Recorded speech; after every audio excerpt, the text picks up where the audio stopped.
So as I mentioned before, ladies and gentlemen, thank you and welcome to this presentation today with Siklu. Most of you are familiar with MiRO, but for those of you that are not, let's have a look at why MiRO and why we are a leading distributor in Africa. So for the past 18 years, since MiRO was founded in South Africa in 2003, we've applied our industry knowledge that led to the company building a formidable proven track record of supplying powerful, flexible and scalable solutions. Now, MiRO has positioned itself as a responsible supplier to the growing IP convergence and joined the JSE listed company Udeco as a result.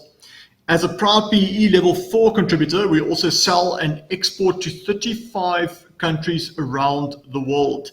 With over 170 staff members, just based here in Centurion, aka HQ for us. We also have 4 different branches in South Africa. Those branches, of course, being Cape Town, Durban, Nelspruit, and Centurion. And we also have a branch in Kenya. Now, as a distributor that keeps stock on hand, we move a new product every 12 seconds. And in 2020, we far exceeded the 640,000 items that were sold in 2019. On the left-hand side, you'll also see our catalog is quite vast with over 2,500 items in this catalog. And of course, we then managed to ship about 95% of our orders the same day. Why MiRO? Let's have a look at the additional added value benefits that you can enjoy as a business partner when signing up with us. Let's start with tailor-made solutions. Now, tailor-made solutions are made available to our partners, whether it be for, let's say, a once-off application or a full network solution. Our team is consistently and constantly updating their knowledge to ensure that we stay relevant with the markets, so that we obviously produce the best possible solution for your requirements. Speaking about complete solutions and producing those, now, to be among South Africa's leading distributors of wireless network or networking, VoIP and IP video products means that we have to only have pretty much the best of breed products, aka Siklu, for instance, ensuring we find that solution that I spoke about earlier for you. Now, the benefits of having a vast product platform means that we have products that assist in the Wi-Fi and broadband solutions, such as indoor and outdoor access points. With mobile and LTE, we have products such as MiFi and Wi-Fi 6 routers. And then with infrastructure, we've got quite a large portfolio with masts, brackets, cabinets, and even outdoor safes to protect your hardware from theft and severe weather. Now, from our VoIP portfolio, we have brands that showcase phenomenal conference attributes, enterprise solutions, all the way through to supplying a full unified communication layout. Our security portfolio also consists of indoor and outdoor surveillance hardware with additions such as facial recognition and our latest access control equipment. Now, if you guys come through to our offices, you'll note that we've got several boardrooms. Those boardrooms are updated with the latest technology within that segment. So if you guys are around, please come and have a look at our latest updated security boardroom, where we will be displaying that access control as well. With fiber, we have all that is required for a fiber network infrastructure, including OLTs and ONUs. The only thing that we do not keep is the fiber cable. We also cater for IoT requirements such as gateways, which can work with your existing network solution, all the way through to 3G fleet management routers. Right, let's have a look at support. Now, per the slide, you can see that service and support is MiRO's main focus. And our highly trained technical staff can assist you with your full solutions planning and will work in conjunction with your dedicated sales engineer. Now, basically what that means is we will have a sales engineer that is assigned to your account that will be able to assist you with all of these type of queries. And then, of course, if we do things like link planning that we'll talk about in a moment, we will be able to assist you with that. And then, of course, follow through with a comprehensive quote. We also have an RMA department to ensure that any faulty or type of problematic hardware units are sorted as soon as possible. MiRO has also launched a new service offering, on-site assistance, but please take in consideration we are still in a moment of COVID, and the service will resume as soon as we are in the clear. Now, for any type of additional information that you might need, please visit us at support@miro.co.za. On the legal compliance side of things, MiRO as a stockholding distributor is a proud market leader with type approvals for our products. And of course, this ensures a steady supply of legal equipment in accordance to ICASA regulations. And of course, this will also assist you when you are deploying in your own environment. Through financing, MiRO offers two finance options in partnership with IPFin. With a run rate account, MiRO offers a 7 to 30-day account, but you are also welcome to apply for a hardware finance option whereby you can do the finance for your own account or alternatively pass it on to your client. You can get in contact with any of the sales engineers, as I've just mentioned before. Those guys will be able to assist you with the right type of application, and we'll get it sorted as soon as possible. Now, for the last but not least, our training department. MiRO has launched their very own MiRO Academy. Now, this platform is available to all of our business partners where you can enjoy the convenience of training either online from certified training courses on all of our products, all the way through to introductory courses introducing you to various type of aspects and applications to the telecommunication industry. You are welcome to connect with training at miro.co.za, and they'll be able to assist you in finding the perfect training course for you. If you also go onto our website, there is a tab there that you'll be able to see the training calendar and what is available on www.miro.co.za. Right, without any further ado, it is my great pleasure to introduce you to Bar, which will be representing Siklu. And the nice thing about Bar is that he'll be able to assist us in the link plan and what is the greatest and best going forward with all of your Siklu type of deployments. Yeah, Bar, thank you very much. The screen is yours. The control is yours. Welcome. And yeah, thank you for sharing some of the knowledge and making some time to join us for this webinar. We look forward to it.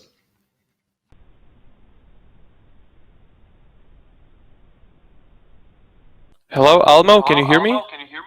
That is perfect. Yes. Thank you. Welcome. I'm going to switch my mic off so that you've got free reign of the audio. Thank you so much. Thank you so much, Almo, for the introduction. I will go ahead and take over the technical training.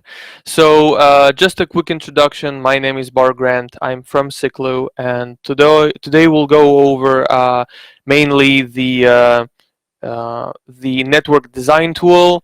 We'll see how we can create a project, how we can have our model, so we can have an output, a bill of material, and all the calculations that we will do along the way.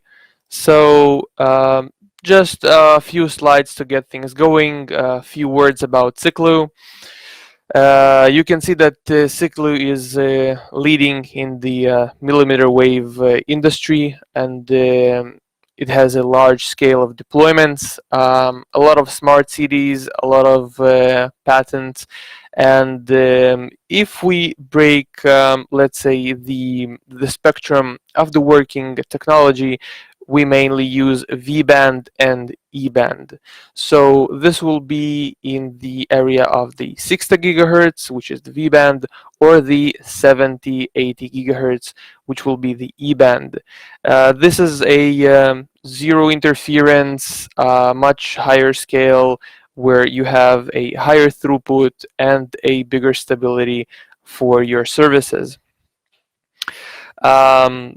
To have like a quick and easy reference, we have a lineup of products, and to differentiate them, we have either the point-to-point radios, where we have a specific link, which will usually be a short or a long range one, or we have the multi-haul point-to-point series, which will operate in the 60 gigahertz band, Usually this will be the type of product where we connect the clients and the last mile devices.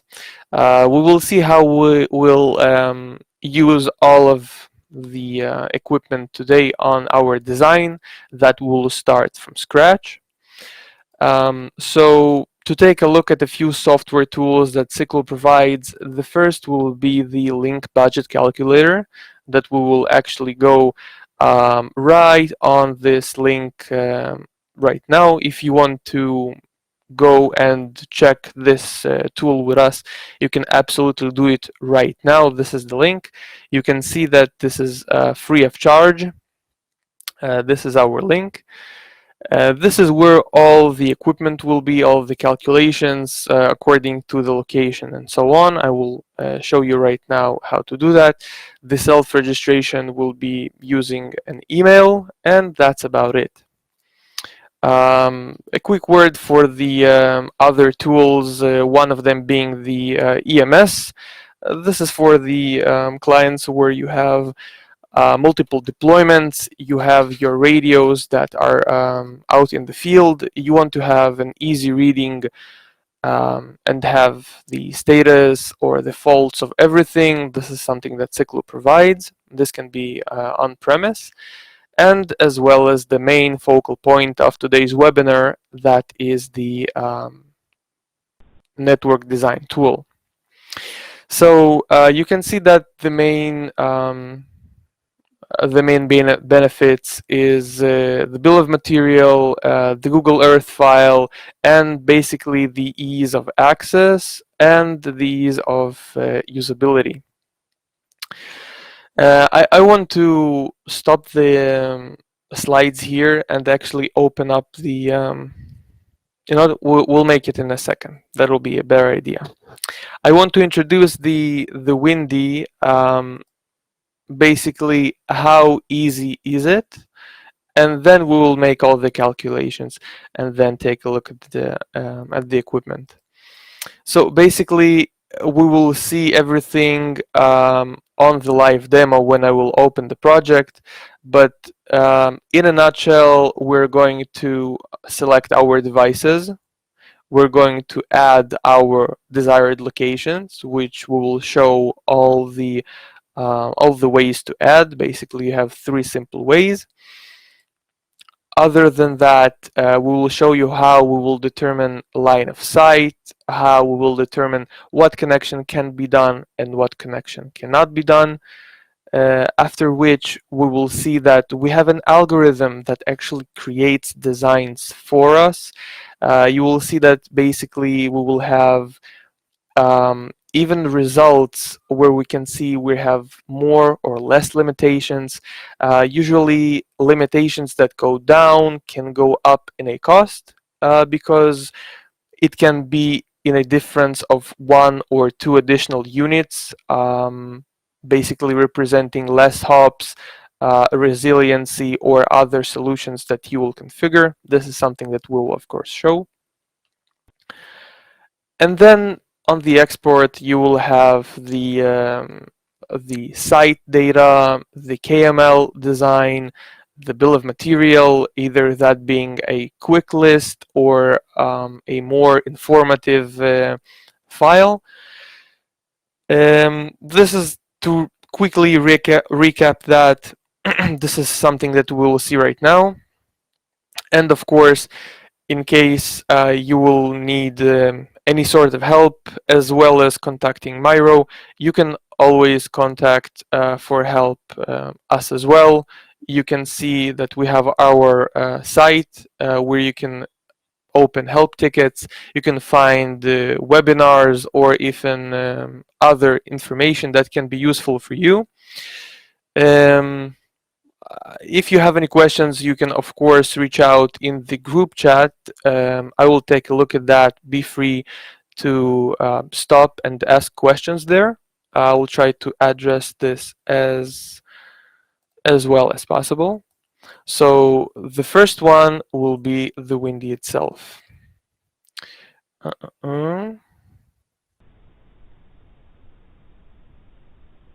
Right now I have opened Windy. Please confirm that you are seeing the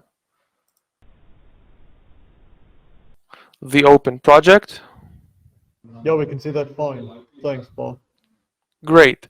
So I chose somewhat a central point of South Africa. This will be Johannesburg, and we will now try to address this design according to our needs. So the first thing that we will do is you can see that on the bottom line you will have your steps. Basically, the first one will be to enter locations and then to create line of sight.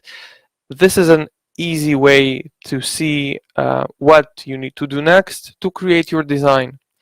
You can see that this map is based on Google Maps. This is the latest version that you will able to access on the internet.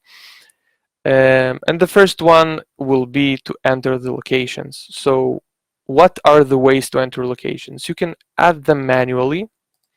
Basically, you will go and you will find your street, your building, or whatever is needed to connect, and you can just click the point to put that point there.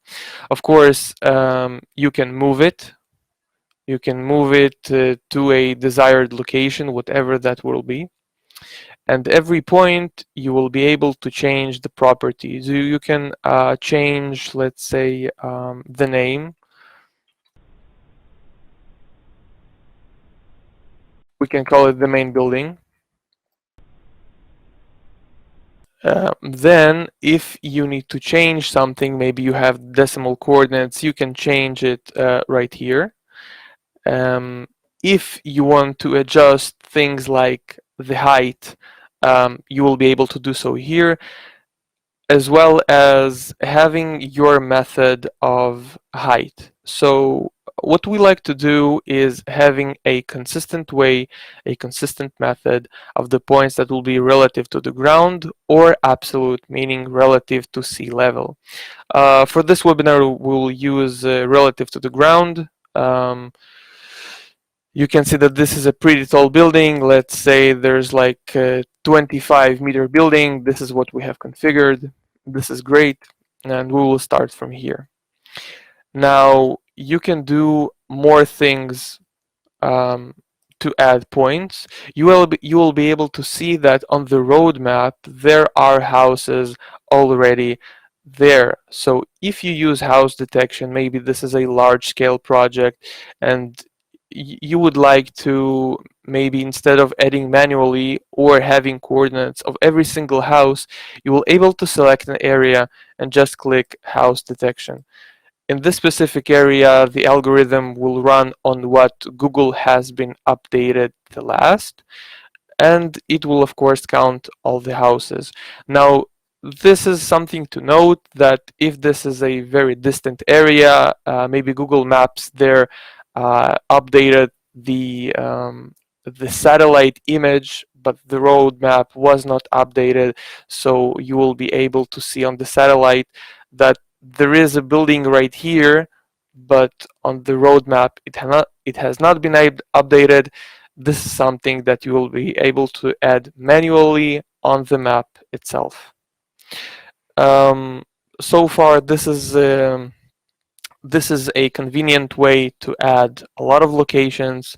I will delete this one from now. Let's remove the selected items. And one of the last and probably the most convenient way is to import a topology. Now, this is something that we work on a daily basis almost, and there are two ways to work with it. One being the Google Earth Pro. So this is basically Johannesburg already open. We can see that we have here a 3D model. Most likely in the central areas there will be one. You will be able to put here your points. Now, how do we do that? We can have on the upper left part of the options. We can add a place mark, and we can place it wherever we need.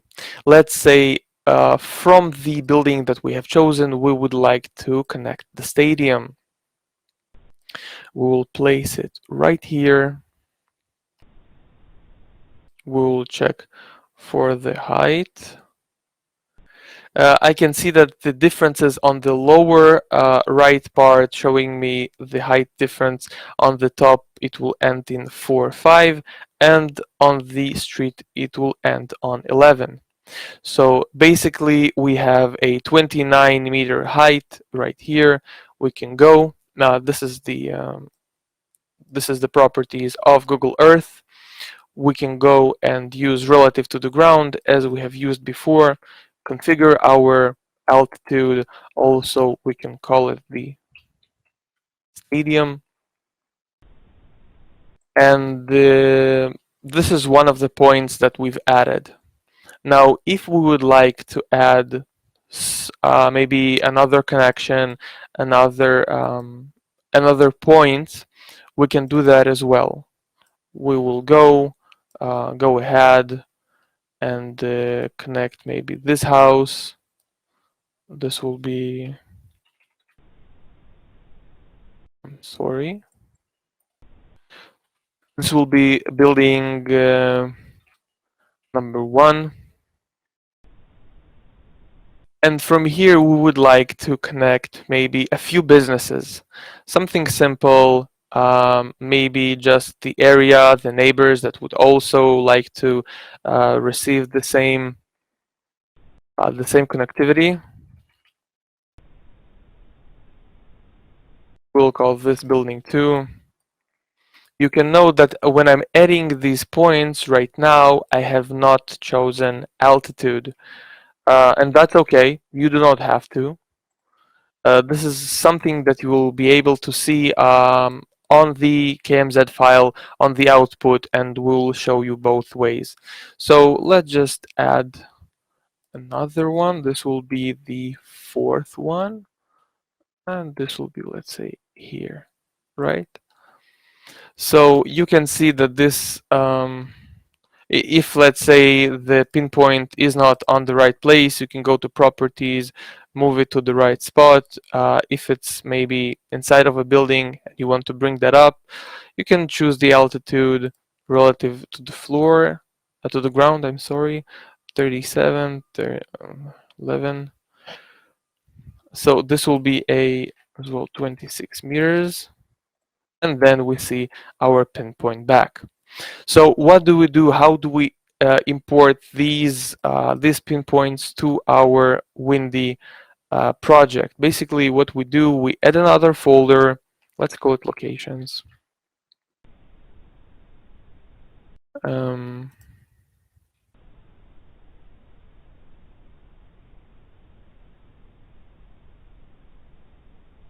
We'll put everything in locations, and then save that place, let's say, in our downloads, locations, KMZ. Go to our Windy project and import topology. Now on import topology, you can see that you have duplication distance.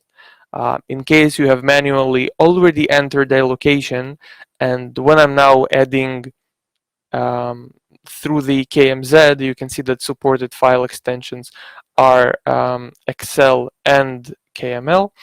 You can see, I'll use a small thing that could help us.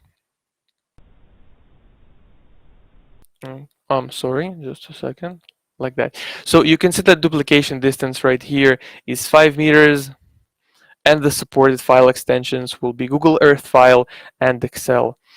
Right now we will go with Google Earth. We will go to our downloads, choose locations, and open. Parse file.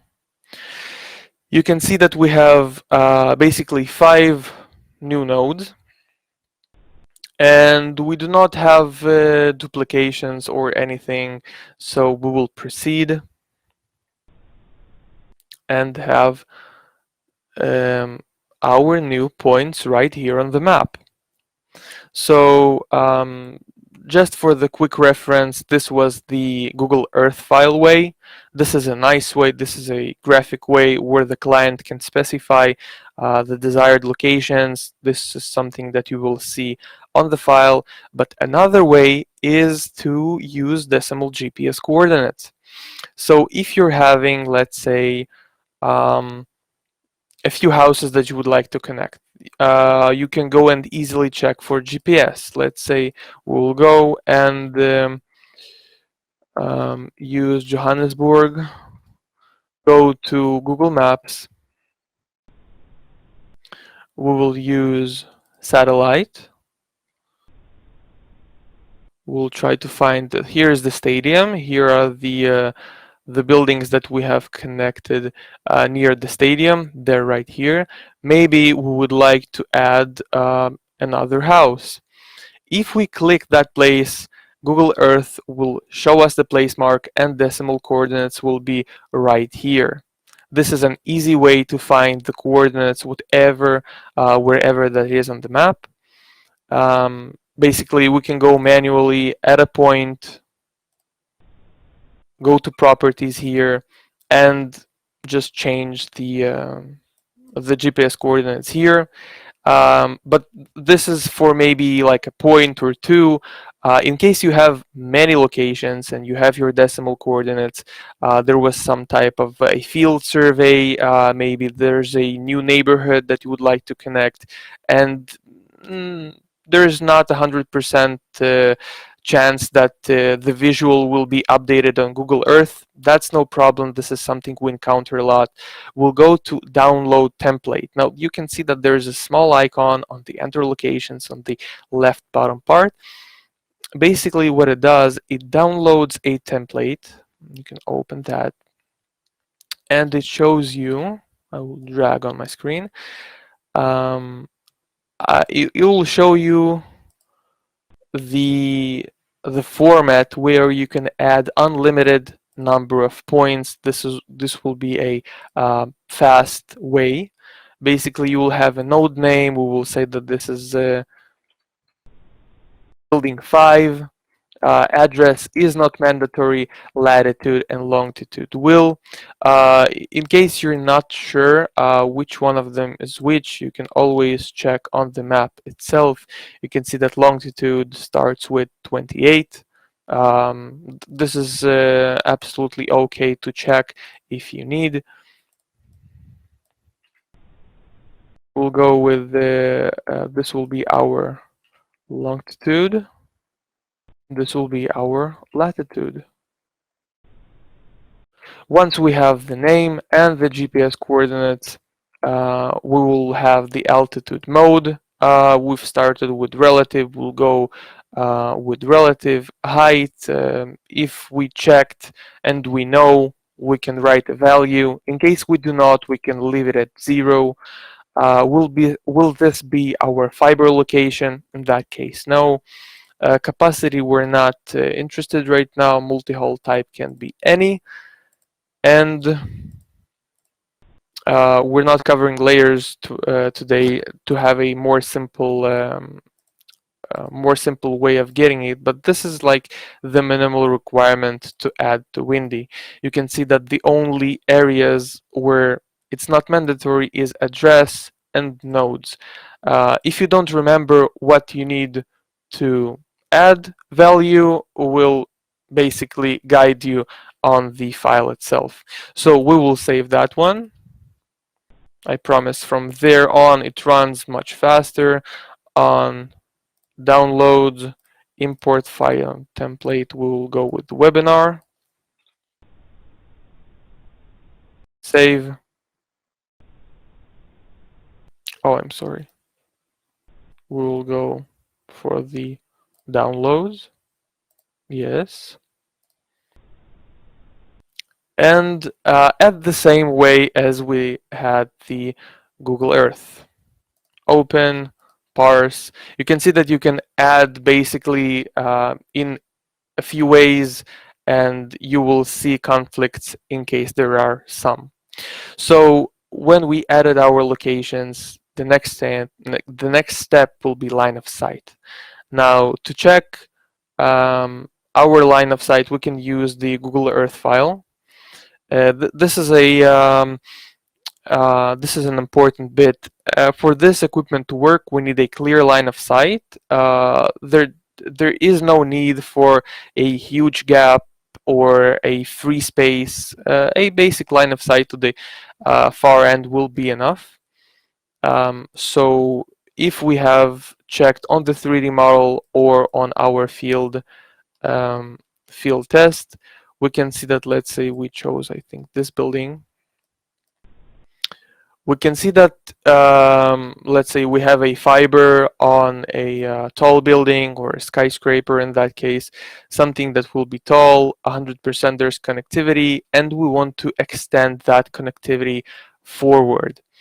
So in that case, line of sight will be available. We see that we have no obstruction, and we will see how we will manage the next buildings. So one of the ways will be a 3D model of Google Earth, and we can see that we have a few options for line of sight. The first one will be unconfirmed loss. This is something that we usually use. A confirmed loss. This is recommended in case we had a field survey or somebody had already checked besides the 3D model or the latest material online. Other options are no loss. This will be useful in case you're creating your project and there's like this short opportunity. Maybe we connect these houses through the stadium and directly to this building it is not available because we have an obstruction in the way. This is something that we can actually register, and in case a question rises or anything a few months after we've released our project, this is something that we'll remember why we have not done it. This is basically to have record of the previous activity.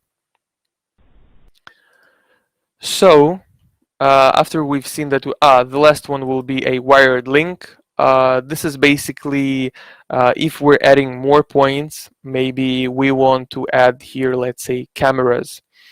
And we know that there are some devices, but we do not necessarily want to use Siklu devices. So this is a very basic way to include other vendors or other equipment that you would like to include in your project, to have it registered in the KMZ, but not to actually include it in the BOM because you do not need a specific connectivity or an RF link for that. This is something a wire link can do. This is not somewhat this does not have any restriction on length. Basically, you can have that even for kilometers. It can be long or short. And if we will continue to create our line of sight, I will just show you on the 3D model that the next step will be connecting the stadium to our building.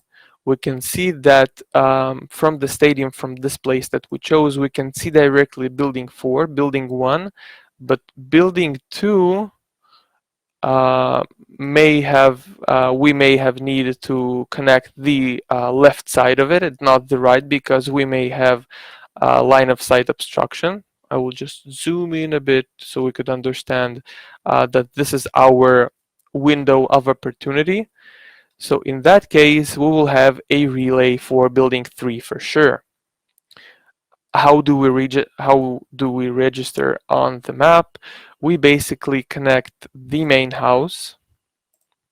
We can also see what kind of length that has. So if that will be a 352 meters, we can see before we actually have an output. We can move the point as well. Maybe we can have our radio placed in a different location, maybe somewhere on the edge where it has less obstructions, and where we connect that building again, we can see that it changed to 200 meters. So you can optimize the placement of the points in the project itself on the go. This is something that gives you link length and a better understanding where you would like to put it. So if we would have connected on the edge like that, um, next point after we have connected our building, you can see that every time that I move a point, it actually loses all of its line of sights. In case we have moved the point and we would like to move it back, but we've already put all the line of sights and we had a correct placement, we can just use the undo button. You can see that it went back, line of sights went back. And let's say that this will be our relay point which sees all of the others. To double check it, we can see that this building, the edge, actually sees all the 3 buildings that are near it.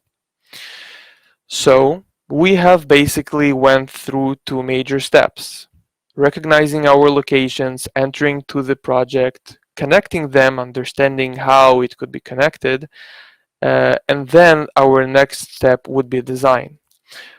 I want to take a step back here and show you what kind of equipment we will be using. So when you open a project, from the get-go, there will be a few units that you will be able to run the equipment without changing anything. This equipment will work. But in case you would like a higher capacity, maybe a different antenna, maybe you have links that are above 3 kilometers, maybe you're at something like 6.5, you can register the equipment that you would like to use, have your desired radio, either that being a 2 gigabit or a 10 gigabit radio, as well as what kind of antenna.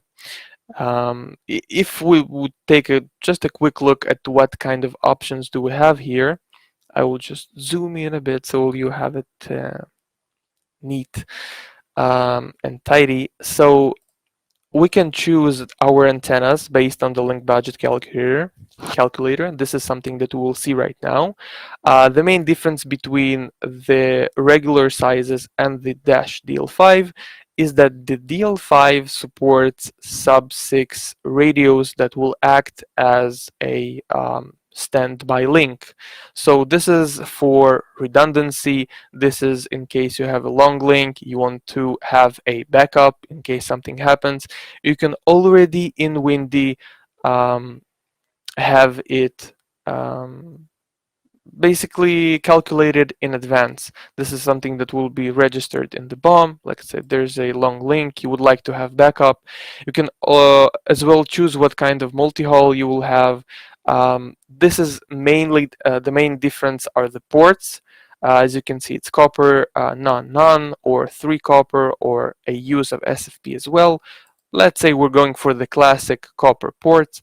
You will save that and have the ability to, just a second, I will zoom out. You will have the ability to design. This is, of course, was an option before. You can see that it was grayed out, but it will be more accurate if you will check the distances and other things before. Now, when I click design, it will throw in an error. You can see on the right hand upper corner, we have messages. So in case something were wrong and maybe you haven't connected a specific node, maybe you didn't configure something, the system will tell you what it anticipates. So the latest error was no POP found or POP connected, no optimization performed. This is basically telling us we do not know where the fiber connection come from. And as we have spoken before, this will be our tall building where we surely have some kind of connection, that being fiber or something similar. We'll just go to be in the first or second tab.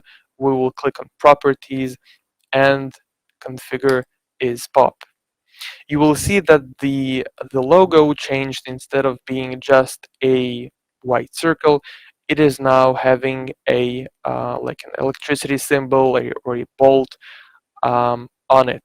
This is something that you will be able to differentiate your fiber locations and your other points. Okay, so we have made a change. We click on Start Design, and there's another problem. What can it be? We go on our right hand where we have our all messages, and we can clearly see some nodes cannot be connected to POP. No optimization performed. Windy goes and says that in case we have an active point, we do want to connect it. If it's not connected, we cannot create a design. So what I have left out is one point that was not connecting through the building. If I'm not interested in that point, this is not something relevant. I can just go to the properties, disable the node, click on design, and it will run its algorithm. You can see I now have um, I will okay like that. So now I have a long link. I can see what kind of device it has, and I can have now a connectivity where we have our sectors, our connectivity, where looks what. We can continue from there. But in case I want to have that point back, I can enable it and have it connected to our relay building. We can see that the length is something feasible for a multi-haul. That's no problem. We'll go start design, and we will see what kind of design we get. So we can see that now the sectors were optimized. This is something that the algorithm does automatically, and we have our first steps. Now, before I move on to LBC, I would like to ask you if you have any questions up until this point. Would you like me to um, elaborate on one of the steps beforehand? You can feel free to message in the group chat.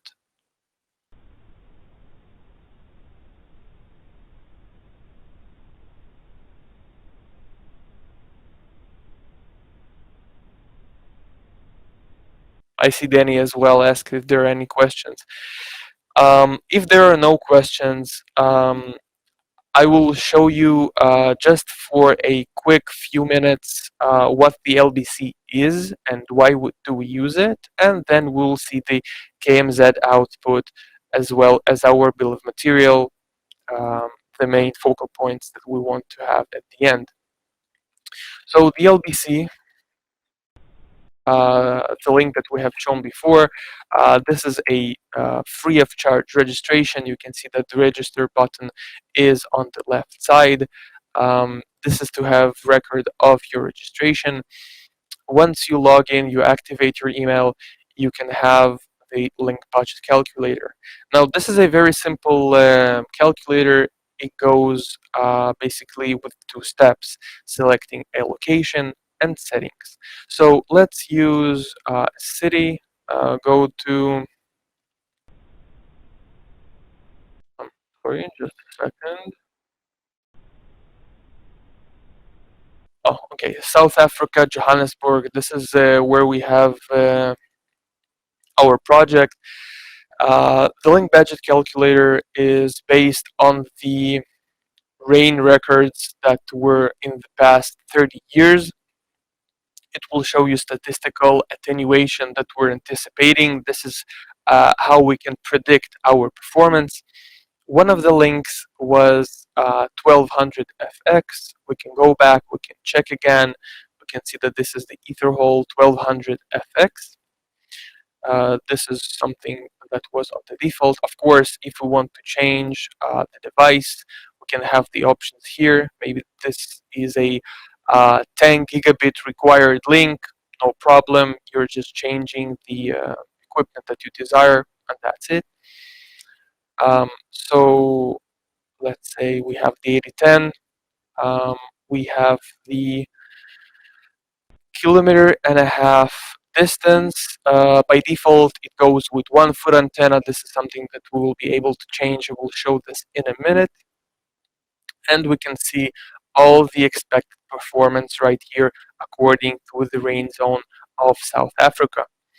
So to have a quick glance, we can see that at 1500 meters, we will have 10,000 megabits. This is one of the points where you can, maybe you're not familiar with the equipment, maybe you're seeing these lines for the first time, you're not sure what radio gives you what capacity.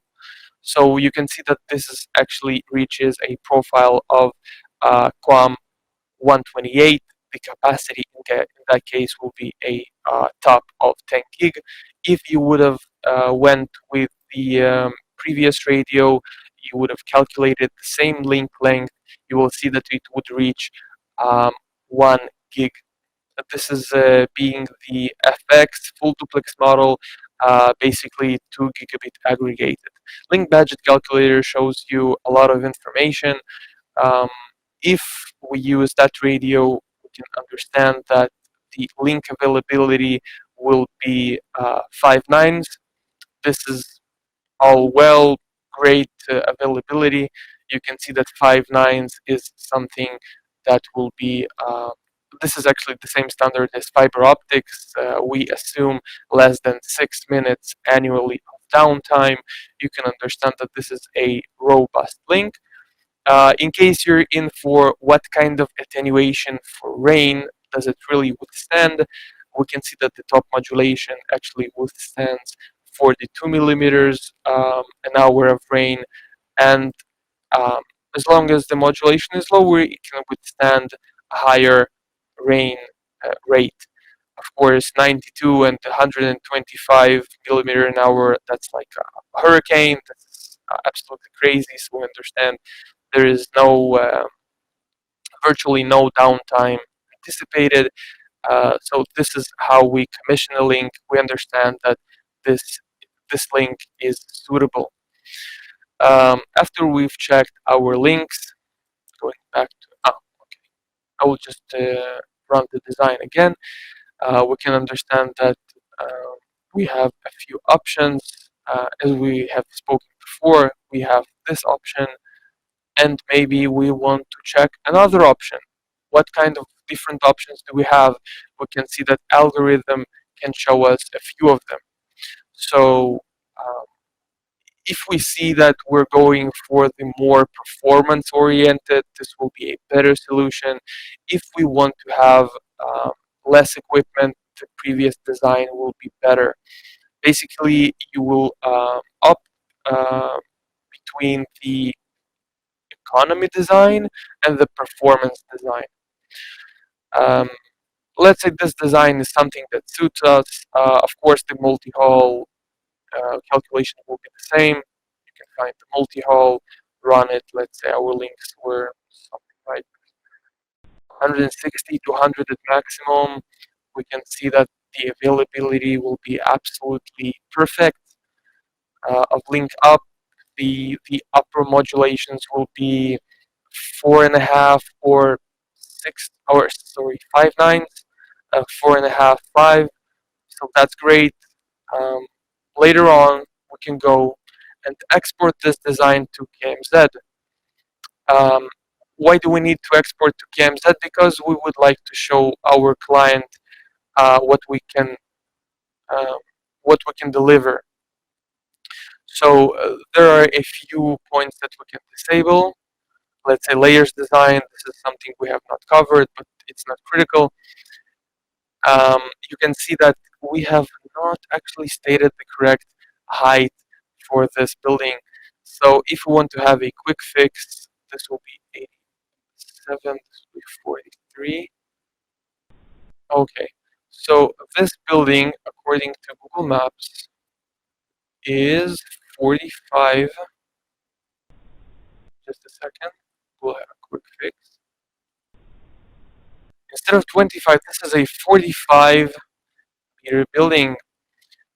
We can see that on the map, it's not quite on the top of the building itself. We can move it a bit. will recreate the link, design that again, and have a second output with a fixed height.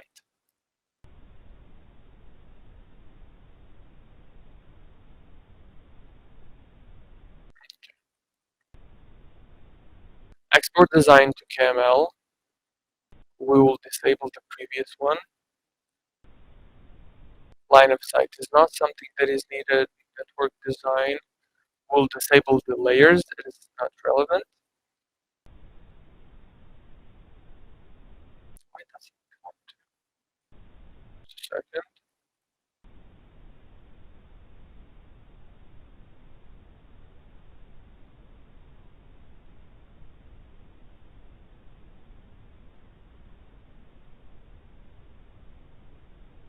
We will disable the sectors as well. They will without the sectors, we will be able to see the points better.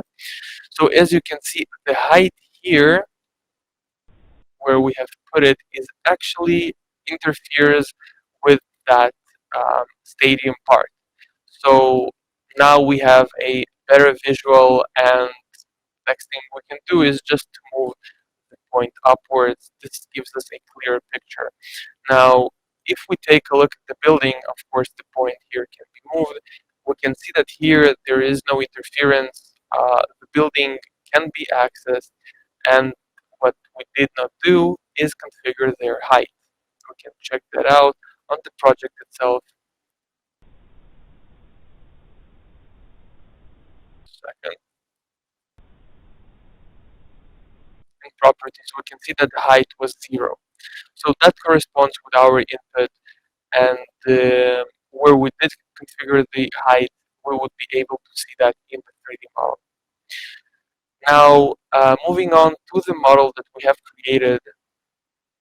Of course, if you have a question when this building actually interferes with that one, this is a no problem, because the point can be placed on the edge of the building. This will be accessible from the stadium, and from the edge of the building, you will be able to see that from, let's say we'll take this point, we will, just a second.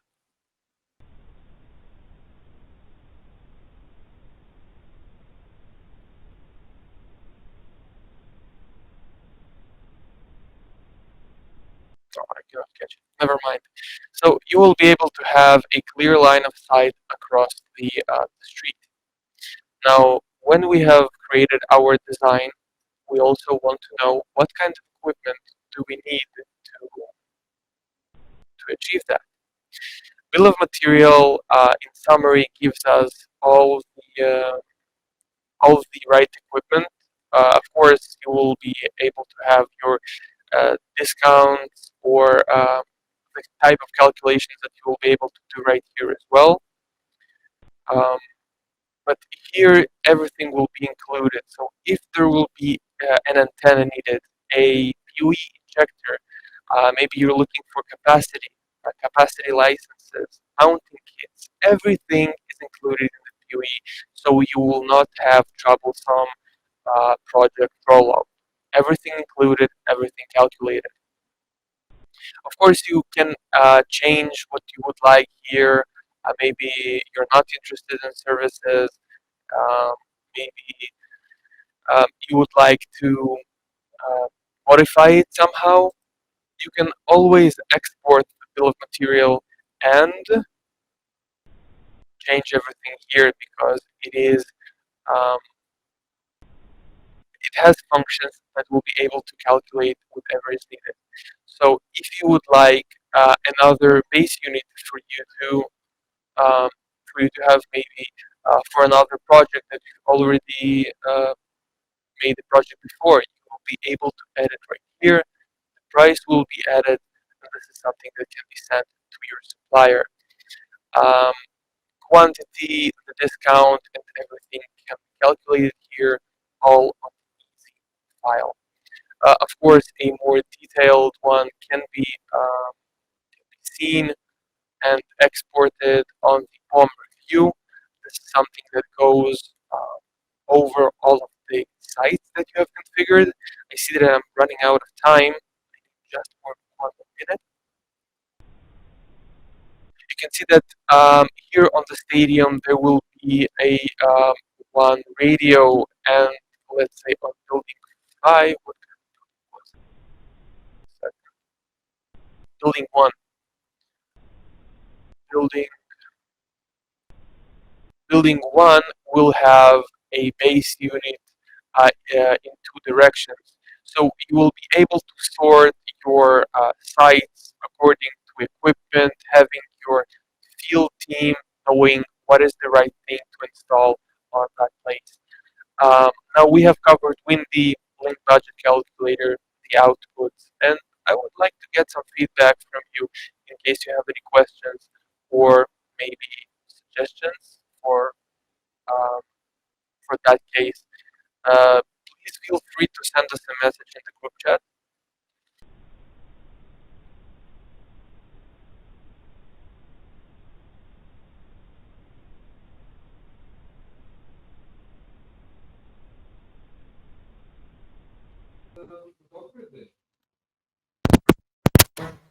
Bar, thank you very much for that presentation. We are going to give it another minute or two just with regards to questions, and if anyone has a question.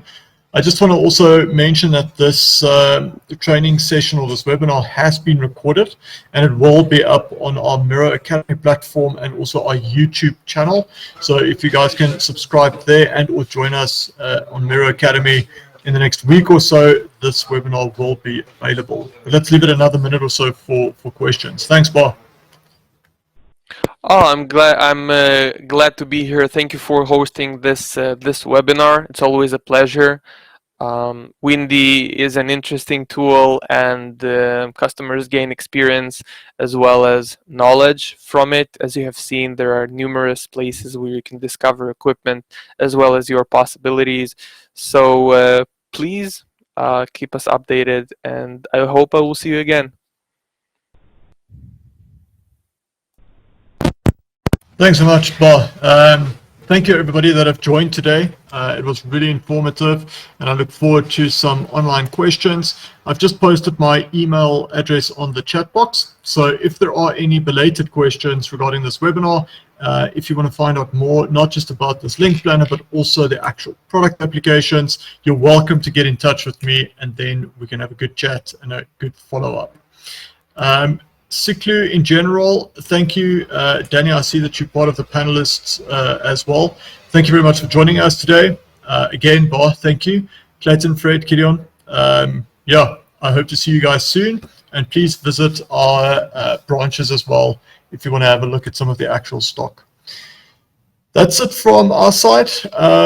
Thank you very much, and we will hopefully see you soon. Thank you so much. Thank you, Armo. Thank you, everyone.